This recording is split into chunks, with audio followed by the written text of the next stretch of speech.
Salut à toi, j'espère que tu vas bien. Aujourd'hui, une nouvelle vidéo dans laquelle je vais te présenter donc une conférence sur la manière dont j'investis dans les paris sportifs et donc comparer ce qui existe comme un arnaque sur le web et ce qui se fait réellement, et donc si tout cela est réellement encore possible. Est-ce qu'on peut gagner de l'argent grâce aux paris sportifs?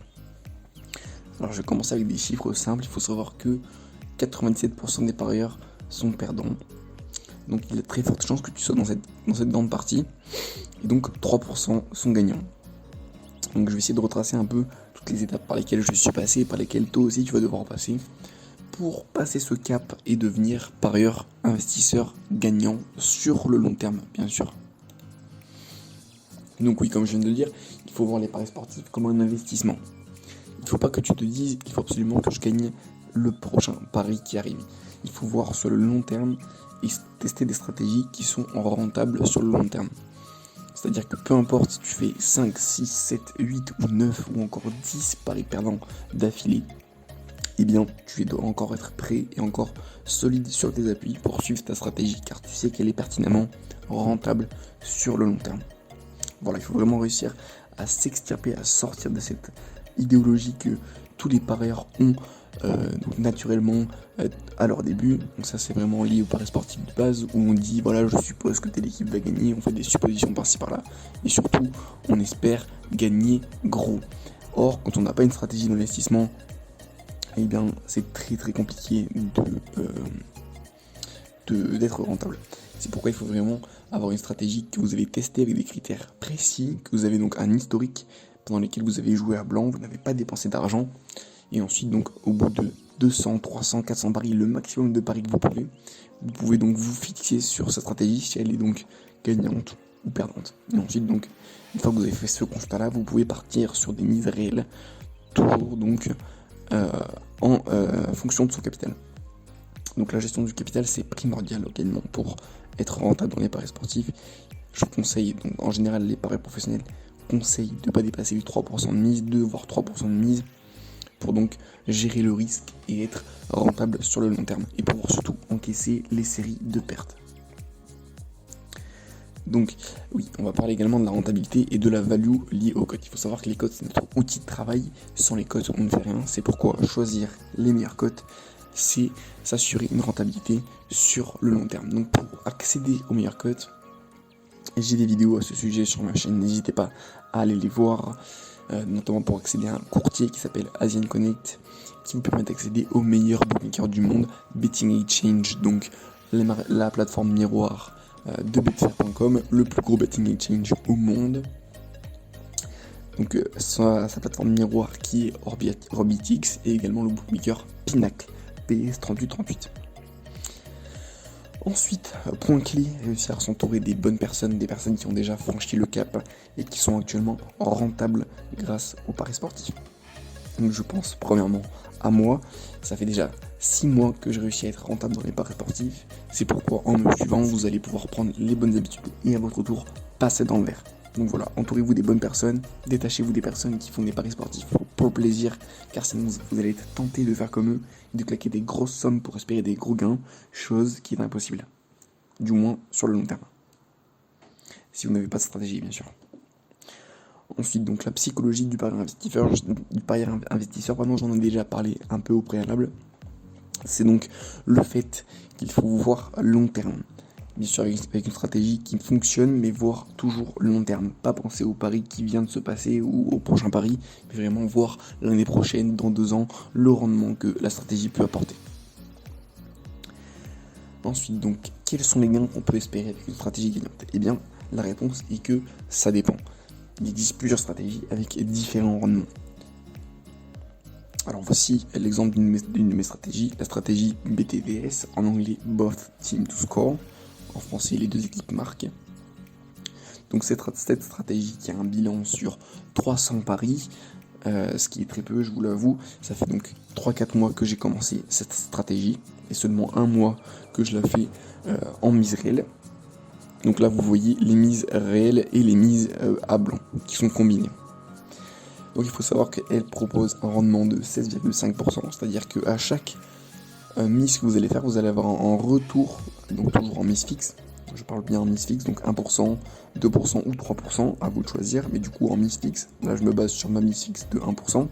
À chaque fois que je mise 1%, et ben je vais retrouver donc, je vais faire un profit de 16,5% sur ces 1% là. Donc si je mise 100 euros, et ben à chaque fois que je mise 100 euros, globalement sur le long terme, ça va se lisser, et ben je vais retrouver 16,50 €.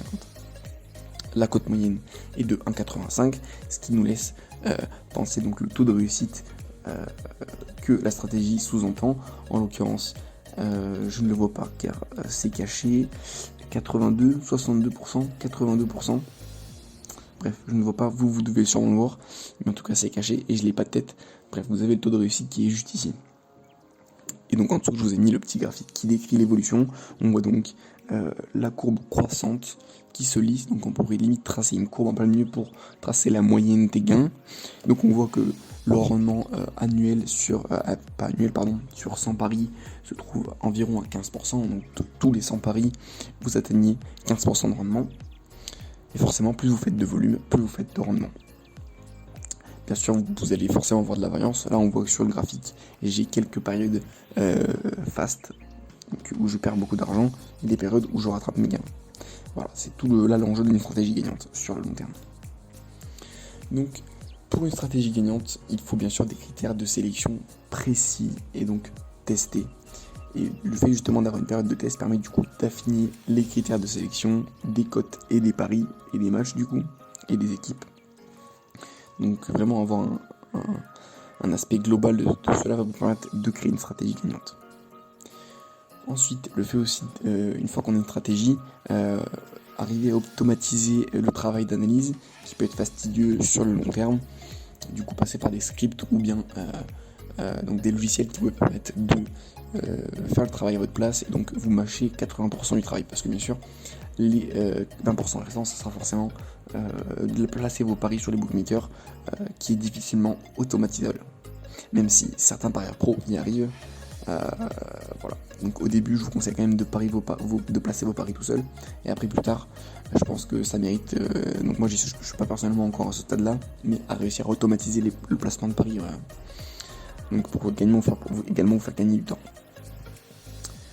Le fait de suivre un historique va vous permettre du coup d'avoir une vue globale sur ce que vous avez fait précédemment et donc d'avoir un repère, de savoir qu'est-ce que vous pouvez vous attendre plus tard.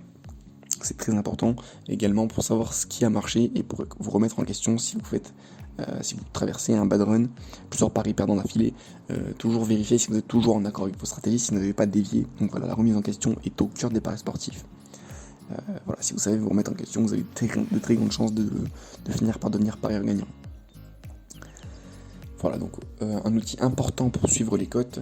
Je vous parlais donc de Odds Portal, sur lequel je tiens un bilan vérifié, certifié, qui n'est pas falsifiable, car il est tenu par le site Odds Portal. Ce site-là vous permet aussi d'accéder justement aux différentes cotes proposées par tous les bookmakers au monde, et donc pour obtenir les meilleures cotes sur les meilleurs bookmakers. Simplement pour vous dire que les meilleures cotes vont permettre simplement d'être rentable sur le long terme. Rien que le fait d'avoir par exemple une différence de 0,10 points entre deux cotes, et si vous prenez la cote la plus haute, et dans ce cas-là, sur le long terme, rien que cette petite différence de cote va vous permettre de passer en positif. Voilà tout. Je vais vous parler du tipster. C'est un moyen donc d'augmenter son volume de paris et donc d'augmenter son profit de manière conséquente. C'est pourquoi ça peut être une option, même si ça reste assez risqué, car se fier à une personne peut être risqué forcément, vu qu'on ne connaît pas forcément la personne à l'avance, les paris qu'il va le proposer. C'est pourquoi, tout comme une stratégie personnelle, quand vous suivez un tipster, je vous conseille de procéder à faire un bilan et donc de ne pas de faire des mises à blanc avant de ne pas parier les premiers mois, ou du moins le premier mois, pour voir si c'est rentable. Donc je pense que toujours qu'un mois c'est très peu, c'est pas assez pour juger un tipster s'il est bon ou pas bon. Je pense qu'il faut plus voir sur 2 ou 3 mois pour réellement s'apercevoir si ces pronostics sont vraiment rentables.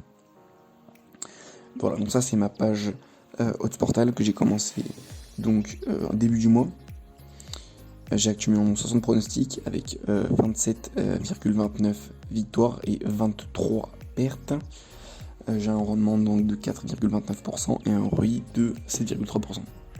Voilà tout, donc n'hésitez pas à me suivre, c'est gratuit. Vous pouvez donc suivre les pronostics que je place. Et voilà tout. Donc bien sûr le lien sera en description.